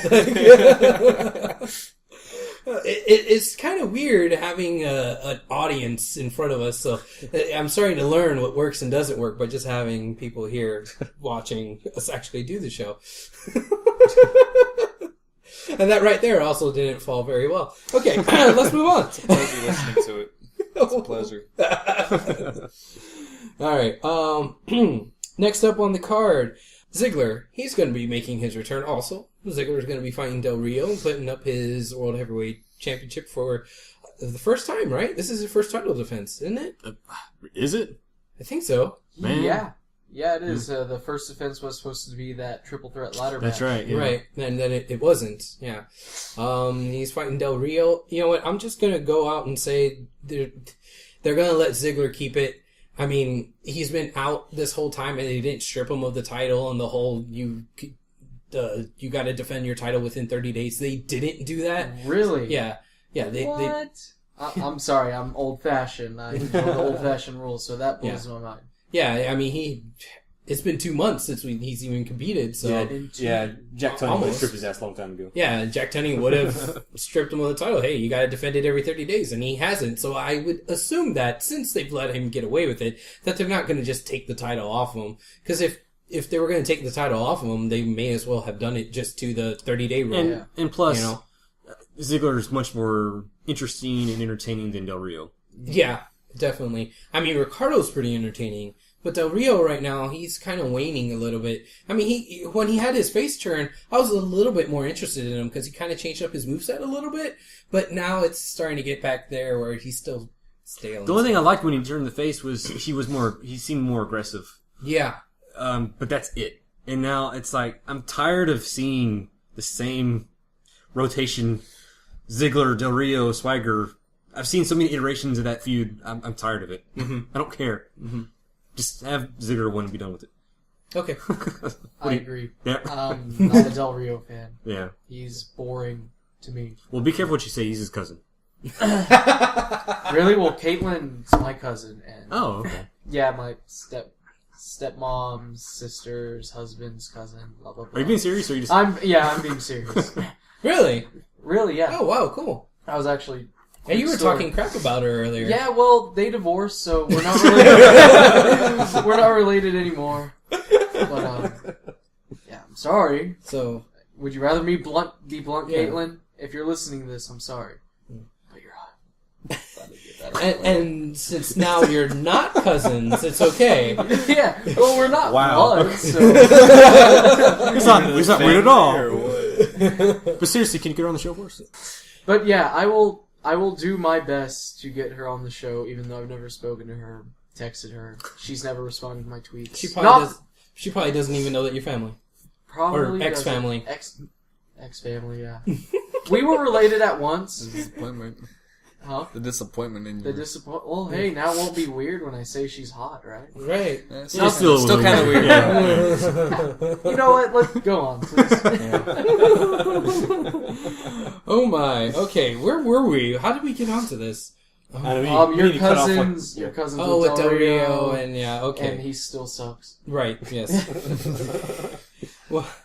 well, you know, Dirty Sanchez, he's my uncle, so we're all related. That makes sense, yeah. Yeah, I can see it. Can you do a Dirty Sanchez left? Ooh, that'd be hard. No, I can't. I tried, but it That doesn't whimper, man. Jeez. I can't do it. I mean, Can I get a second shot? at that? Can I try again? Yes. I think, yeah. I can't do it. I can't do it. You're intimidated. I'm too Americanized. No, I lost. Nobody's more American than me, and I can do it better than that. Oh. That's a challenge, sir. That is. No, I don't want to do it, but You already I know you can do it and not do it. I can do whatever I want. Okay, who has the mustache? You know what? I Let's just leave that to the professional. Let's just leave it to Sanchez to do If the you want to Sanchez. hear Dirty Sanchez laugh, you have to go to Doomsday this Saturday. See what I did? At number $17 at the door.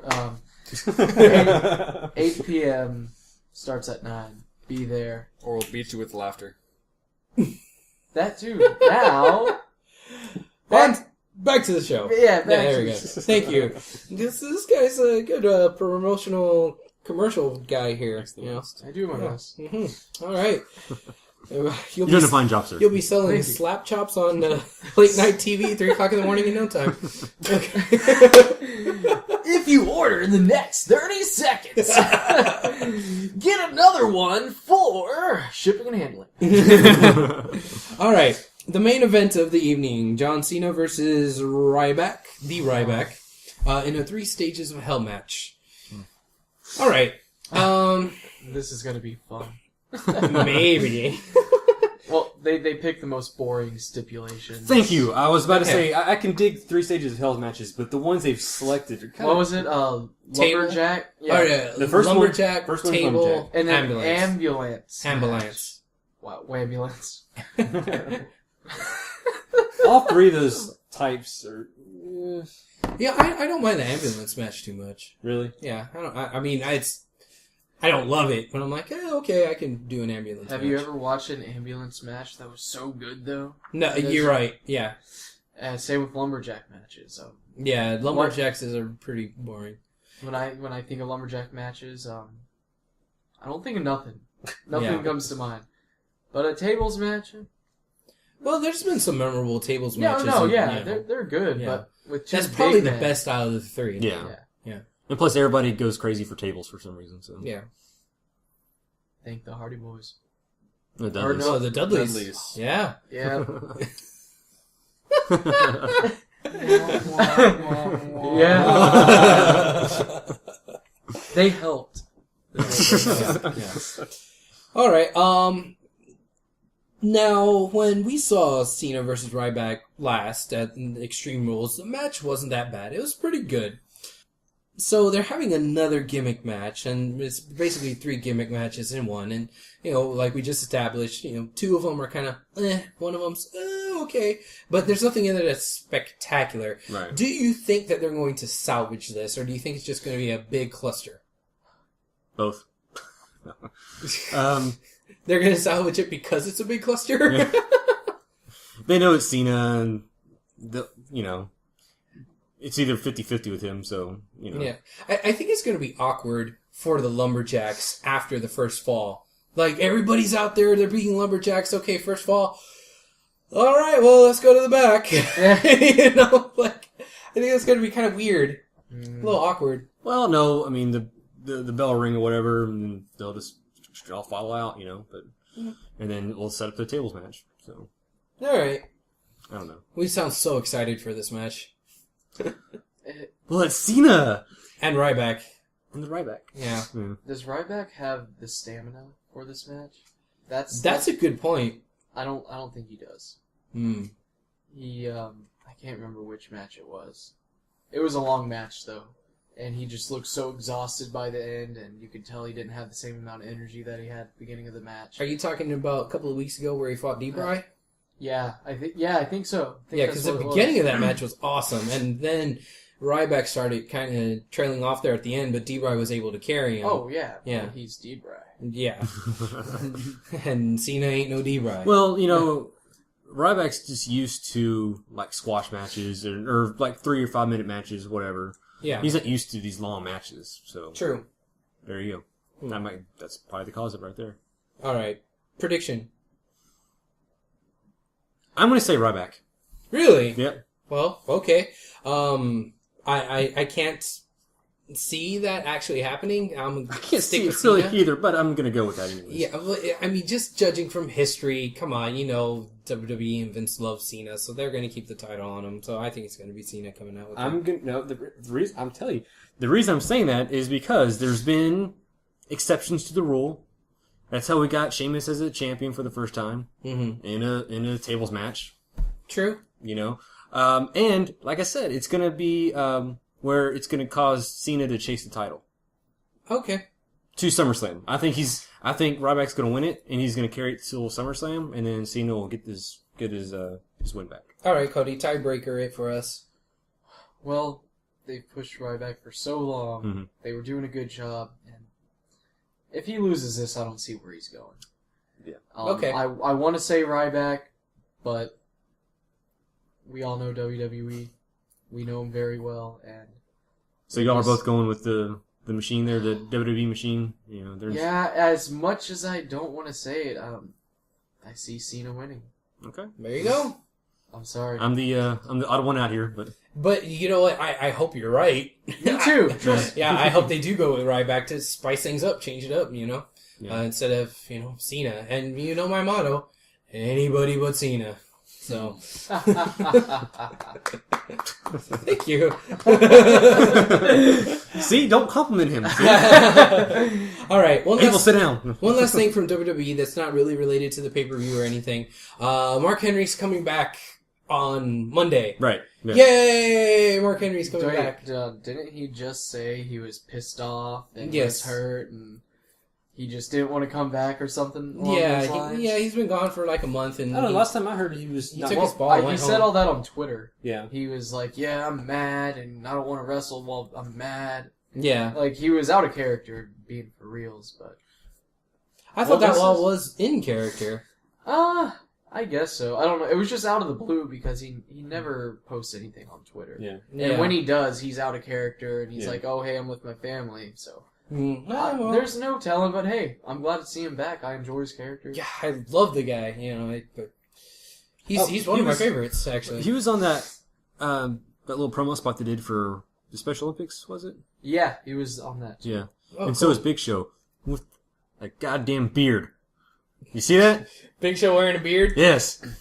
Damn it! People are coming back with beards. It's pissing me off. Yeah, every time there's a comeback, they have you, a beard. Why would you be mad about facial hair? Because it's getting out of control. Look who No. Travis. No. Travis, No. look who you're talking to. There's a difference. Travis, they could kick your ass. No. Look who Y'all you're know. talking to. There's a difference. Oh God. You're professionals with. Oh. You take care of your shit, all right? Big Show's not a professional. You're saying you're just killing yourself right now. No, and plus, we're talking about full-on beards. Y'all have professional mustaches. I have to give it to him there. Any brute can grow a beard. It I takes a man can't. with class to grow a mustache. But I can't grow a beard. That's why you grew a mustache. Yes. Well, if I could grow a beard, I'd have a beard too. You are part of the alliance of the traitor. Take her away. But that's the point I was trying to make, was that it's like, I'm talking like D-Bry beards. Yeah. Or is this, unless y'all get offended by that too, I don't know. Oh, I'm pissed. You sound pissed. No, but I know what you mean. Yes, now. I'm angry. Like, it seems like everybody's like, I think it's more prominent in TNA. Like, Everybody's coming back with a beard. yeah, Matt Morgan's got the big, Mustaches. Even Shawn Michaels is growing a beard. Yeah. Oh Yes. God. It's a twist. Yeah. No. But he's out like hunting stuff and doing Yeah, stuff. he anyway, has to so- have a beard. Yeah. I have his shirt. Me too. His Yeah. hunting shirt. Shawn Michaels gave Cool. us special T-shirts. It was Just- special. Yeah, it was. They said VIP on it. You know what? Let's get back to talking to you guys or about you guys here for a second. It seems as though you guys have this knack for meeting other wrestlers and then kind of doing funny things with them. I think there was one a story I heard where you guys met someone recently, and you're like, oh, now you have our signature. You're like the third wrestler to have our signature. Yeah. It was Steve Austin?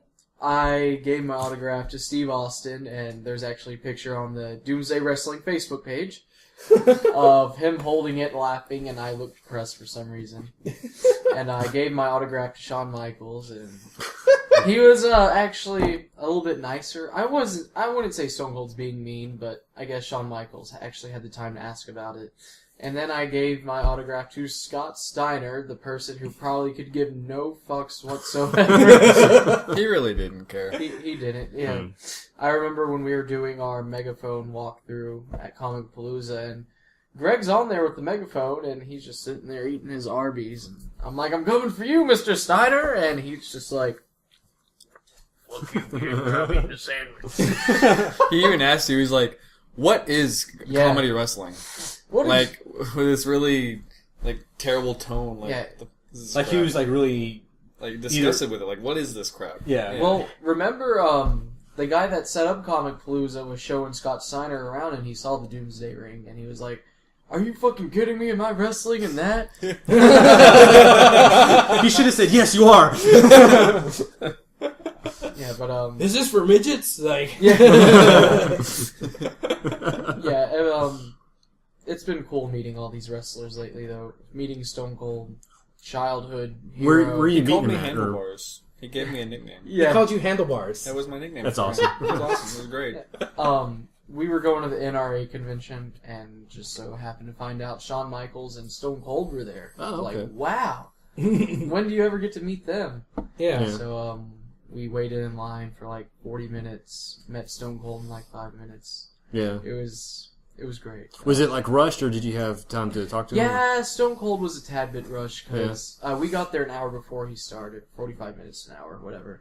And the line got huge. Really? It was gigantic. And we actually tried going back in line again, because we had some family come up and we were going to take a group picture. And Stone Cold was down for it, but his manager was like, oh, no, y'all can't double dip. I was like, we're not asking for autographs. We just want to take another picture with our family. All right, later. Yeah. But Shawn Michaels, he actually asked about Doomsday. Yeah. And, what it was. And he asked me some other questions. And I told him I tried to emulate the way he sells in the ring. And he's like, don't do that. You won't be able to walk in a few years. Yeah. And then I ended up getting hurt. Well, not. Then you get hurt at practice. Yeah. Yeah. Then I get hurt Did at you? practice the next night. But funny fact, he told me that he paid $3,000 for wrestling school back in 1984. Wow. Wow. Yeah, that's a lot of money in '84. Yeah. Yeah. It's a lot of money now. It is. But yeah, it's been great. And like Abel said, you're like giving them your autographs, right? Yeah, I gave him all my autographs, so just in case. What did they say when you gave them your autograph? They're just like, wow. They could care Thank you. less. Yeah. Yeah. They- But it's still a funny gag to be doing. Yeah. Well, someday you'll run into They'll somebody thank us. and they'll be like, oh, awesome. Were you doing that Well- too, or is it just Cody? It was just him. Well, While I was basically, there. I'm just trying to get people aware of Doomsday. Yeah. Like, last night I tweeted the picture of us, Yes. our promo picture for Doomsday to Zack Ryder, and was like, hey, if you never get pushed, you can I saw always that. Yeah. grow a mustache and join us gentlemen. And he actually replied to it, so he knows we exist. Yes, yes, And yes. we gave our autographs to all the celebrities and guests at Comic Palooza as well. So, That was fun. We That- had everybody sign it. yeah. But I'm just trying to get people to know of our existence. And Awesome. hopefully it's working. And you know, that's a really cool way to do it, and I think it's a funny way to do it, and that just very encapsulates Doomsday, you know, so much. So, but okay, we veered off again back into you guys in Doomsday. Let's get up back on track and try to wrap up this show because it's starting to get late. But all right, we're done with WWE talk, right, Trav? Are we? Was that the rest of the card, or? Yeah, we've already been through the whole card. We talked about Raw. We talked about Mark Henry. I think we're good. Okay. All right, moving on. Let's talk a little bit about Impact. Something that you mentioned earlier, Cody. Rampage, Quentin Rampage Jackson. Like I said, I didn't get to see it because of the stupid storm. But Trav, how was it? What happened? Well, for all intents and purposes, I think TNA did a good job with what they could do with them. Mm-hmm. You know, he came out, you know, did a little, of course, the standard little intro promo in the ring. You know, thanking the fans for being, for him being there and everything. And then Kurt Angle's music hit. And, Kurt Angle kind of comes out and gets in his face. And we all know Kurt Angle, his wrestling background and everything. And Who's he? I'll explain it to you later. Okay. What? Yeah. I will backhand you so hard. He won a gold medal with a broken freaking neck. And don't you forget it. Go on, Charles. Oh, that guy. Yes. And, well, anytime he gets a chance to play MMA, he's gonna do it, Yeah. And of course, if you have him in there with another MMA fighter, get him in there with him, Yeah. So, they kind of set it up, Angle pretty much said, hey, this is my world you're in, you're not the best, I'm the best over here. And they kind of shook hands, kind of got in each other's faces. It's a good setup for a nice little match they could do. They shook hands, but got in each other's faces? That That sounds very gentlemanlike. No, we would not approve of that. No? No. Not approve of shaking hands? Not pulling him forward and shaking it vigorously, obviously hurting the man. Oh, okay. That's- yes. That's not very gentlemanly. No. Oh, okay. Abel. Yeah. Like I said, I didn't see it. We're going to have to talk after this podcast and give you some gentleman lessons. Oh, okay. He needs it. That would be very much appreciated, sir. Yes. So, but, other than that, it's a good setup. Other than that, they didn't really do much with them, so. Okay. So, well, our whole question last week was, is Quentin Rampage Jackson doing this more for Bellator and Spike TV, or is he actually going to be wrestling at TNA? He didn't mention Bellator at all. Okay. So, Yeah, But did he come in and say, whenever he was doing his speech, yeah, I'm here in TNA? Or did he just say, I'm now a part of this organization or something? Like did he say, I'm in TNA, I'm going to wrestle? no, that he type of didn't, thing? he didn't say he was going to wrestle. So he didn't make it specific yet? Not that I can recollect. Have we seen King Mo wrestle yet? No. Alright. I'd much rather see Rampage than King Mo. Oh, yeah, don't get me Yeah. wrong. Yeah. But, No, King Mo lost his very next match in MMA and in Bellator, and then they just dropped him altogether, But I'm not excited for Rampage. I mean, Really? it would be interesting, a storyline with him and Angle. Do you follow MMA? Do you... I don't follow it, I'll watch it. Yeah. But, Okay. Are you familiar with Rampage? Oh yeah, I'm Okay. familiar with his Okay, history. alright. He's a badass dude, but Yeah.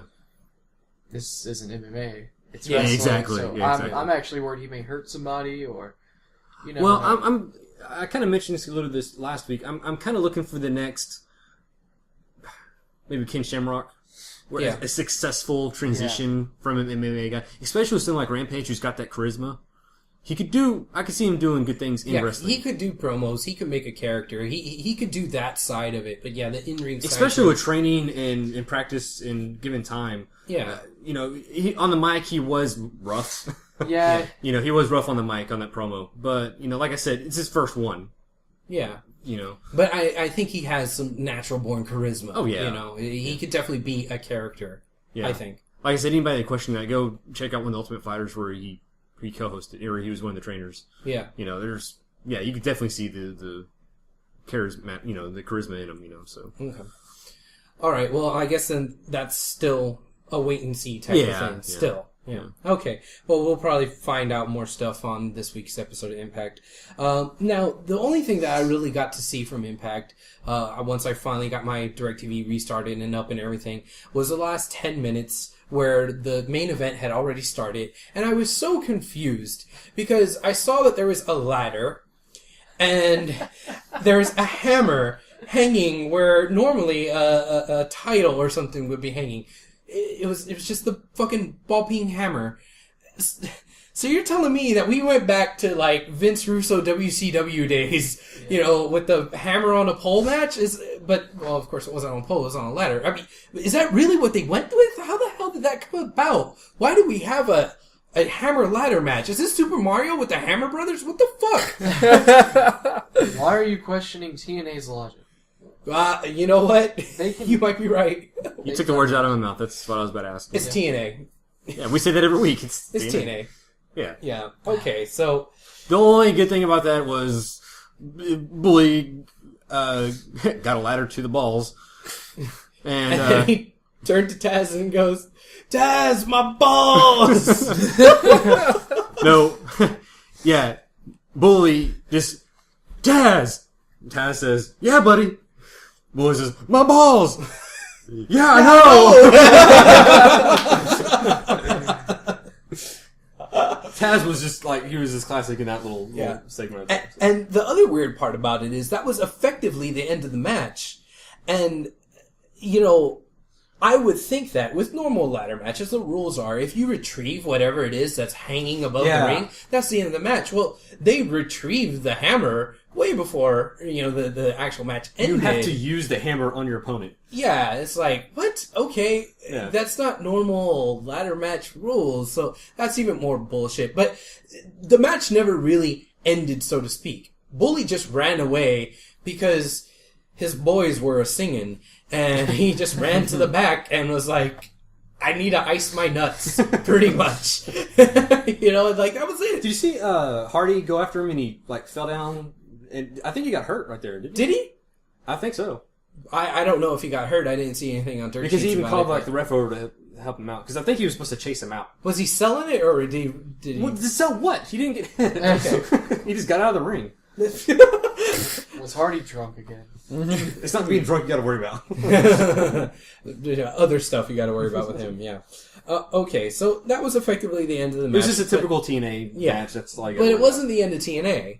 Because while Bully was in the back nursing his wounds, Hulk Hogan magically has another hammer. Yeah.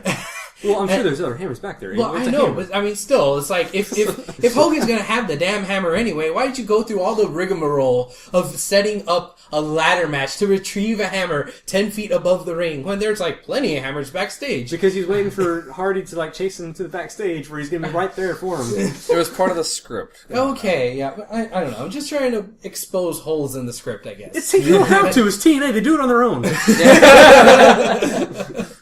Okay, so, anyway, Hogan's really slowly, old man, creepy, trying to roll up on Bully with the hammer there, and he took 5 years to do it, and then Brooke finally shows up. It's like, Daddy, no! And that's the end. Well, I think that's they're slowly getting to the point where she's actually with Bully Ray, or she's gonna go back. I don't know. Maybe. They're trying to do a really stupid way of approaching the whole she's still with him type thing. Yeah. I don't know. And that's probably where they're going to go with it, but I don't give a damn. Do you hear that? What's that? Do you hear that? That's the sound of the people who care about whatever storyline they're trying to do. Oh, wow, well, that's a really quiet sound. Yeah. Brooke Hogan and Bully Ray. I've been waiting for this my whole life. I believe. I'm done. Okay, that's it. Yeah, all his wishes and dreams were fulfilled. There you go. All right. Thank you, TNA. Well, except for Caitlyn. And he's got this big shit-eating grin on his face. All right. That's all I really want to talk about from Impact. Then again, you know, like I said before, I didn't really get to watch it. But is there anything else you want to add, Trav, since you actually got to watch it? Fast forward to most of it. I don't know. Okay.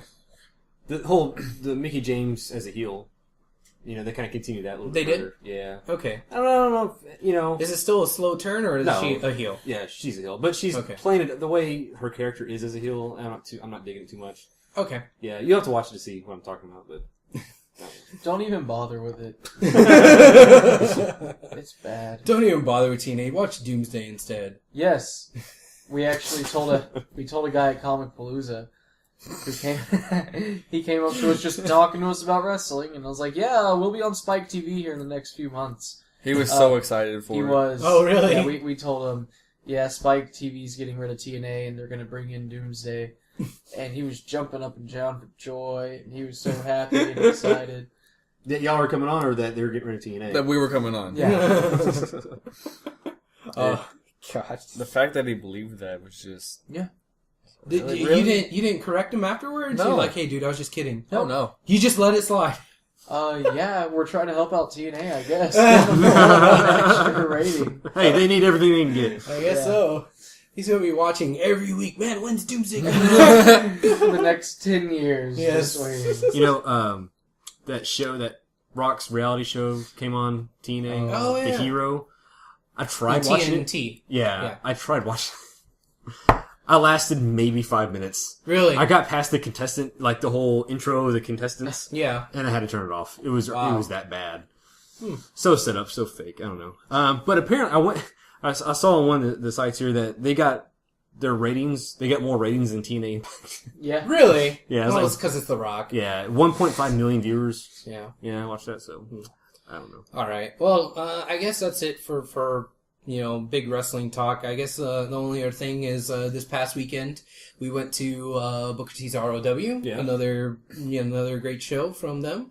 There's some pretty cool little matches here and there that happened, and that'll be on the web soon since this isn't an iPay-per-view. It was the first show of their monthly shows after this last iPay-per-view. Right. So it was a lot of setup where they're trying to build storylines for the next 3 months until their next iPay-per-view, it seemed. There's a good intergender tag team match in there. There was. It was pretty good. It was Abel Andrew Jackson and his valet, which I just learned her name now. It's Paula Tix. Yeah, and took on... I see what they did there. Yeah. And they took on Mrs. Bates and Cedric Payne. So, pretty cool. There was an announcement at the end of the show. Yeah.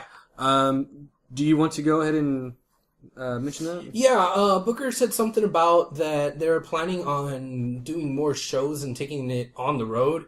Having shows in different places. Besides that. No. It's For the next show in July. Oh, yeah. On July 13th. For, to kind of, I guess, reward I don't know who they're rewarding, but, for people who have been going there forever, like yeah. For every one of us that brings in a friend. Yeah, a with new them, face. Yeah, that friend gets in for free. Yeah. So. That's good to know. We may be gentlemen. There's two of us, and there's two of y'all. So they're just trying to... Yeah. Should we come in character? Absolutely. Are you kidding me? Booker T has my cell phone number. We spoke on the phone about Doomsday and ROW, but he never called me back. Ooh, that'd be a nice little cross-promotion... Yeah, that's an what invasion angle. You know who would fit perfectly in Doomsday from ROW? American Eagle? Yes. American Eagle would fit perfectly. Oh my gosh. Yeah. Did you see the match? It was the American Eagle and some Samoan guy. Yes.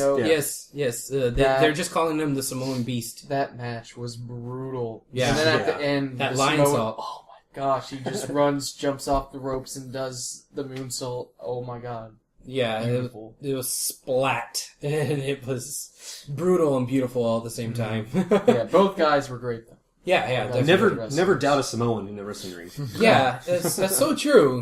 Those guys really know what they're doing. Samoans and Canadians. Yes, and Japanese, and related to The Rock. Right. And Doomsday wrestlers. Yeah. Doomsday Wrestling on Facebook, Twitter, YouTube. Yes. On Twitter, it's at Doomsday Houston. Oh yeah. Is it? Yeah, at Doomsday Houston. I didn't know that. Well, thank you, sir. You are welcome, sir. Houston Wrestling Radio on Instagram. Yeah. At Houston Wrestling Radio on Twitter. No, at H Wrestling Radio on Twitter.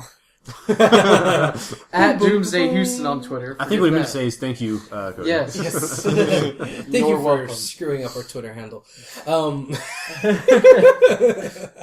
I'm sorry. Like I said, I don't use Twitter. Right. Well, we can't all be perfect. Anyway. So, be on the lookout for ROW on YouTube coming out within the next couple of weeks. It's, some pretty good stuff on that show. And then, of course, we got Doomsday this weekend. Is there anything else coming up that I'm forgetting or missing? I think out in Beaumont, Hurricane Pro Wrestling's having a show on the 15th also. Same day as Doomsday. No, they're not. They're not? No. They are not. It'll be on the 16th. Well, I believe on the 16th there's a TSOW. They're doing something. They are? Yeah. Is it Traders Village or out in Coaches? Oh, he has to break out the old Google machine over there. But while he's doing that, yes, this Saturday, 8 p.m., Doomsday Wrestling presents Headlock On My Heart. It will feature the finest wrestlers from across the world. Yes. It was all across Texas, but you guys expanded to all across the world. Oh yeah, now. we've signed the best wrestlers from all over the world. Yes. Even from outer space. Mm-hmm. Look at Precious Jules. We don't know where he's from, but pretty sure he's from outer space. I thought he was from Zone D Erotica. That's a planet in the outer rim. Oh, jeez. We've even brought in a wrestler from the future. Yes, Calendar. Calendar. Yeah, from last episode. Month or We whatever. bring him in from all over the place. Yeah. Good stuff. All right, Trav, we're still trying to fill time here. Hurry up. No, I got it. Yeah, June 16th at the Armadillo Marketplace in Houston, Texas. On Airline, right? Airtex. Airtex, there you go. 431 East Airtex Drive. Cool. All right, so check that out. And that's at this Sunday at 4 p.m. Awesome. Okay, I guess we'll just go ahead and start wrapping it up. Just got a few quick plugs for some of friends of the show. Of course, we have the guys who did the guy who did our design work and our logo and stuff, Mean Aaron G. That's his Twitter handle, and you can also check out his stuff on YouTube, on Facebook. That's it, Facebook. And you can search that for Awesome AG Designs, and you can see all the stuff that he's did before. So if you need any t-shirt designs or banners or flyers, logos, whatever, he does it all. If you need something to be drawn, he's the one to draw it for you. Also, the guys that do our opening music, Nar World Order. They've gone on tour. They're going to have a couple of shows here. Time out. Okay. You know the GWO? Yeah, they do our music for the show. Really? Yeah. Well, you tell Peter the Wiener. Peter that the Wiener. Dashing Cody Young's coming for him. Oh, I know of Peter, but I didn't know of the Wiener. So you're about to. Peter, Oh my. Peter and I have a long, long history. Oh, do you? Yeah. Mm. Long history. How Okay. long is it? The history. Yes. A year maybe. Okay. Kind of long. A week or two. Yeah. But yeah, that's cool though. Yeah. I love GWO. Great band. They are. Great guys. Mm-hmm.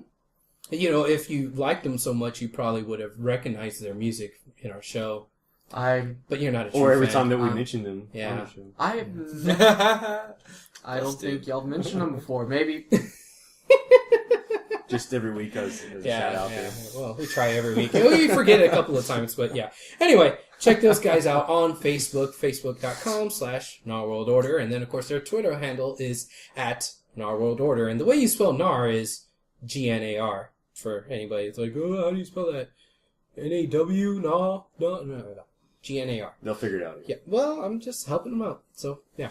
All right. Also, check out our friends Hero and Hammer, who have a podcast here in the Houston area covering the Houston Dynamo soccer team, or as they like to call it, football. They talk about, the Dynamo and MLS and, other soccer stuff related. So if you like soccer, the football, then check these guys out on iTunes. You would do a search for Stoppage Time with Hero and Hammer. And then on Twitter, their Twitter handle is @HNH Stoppage Time.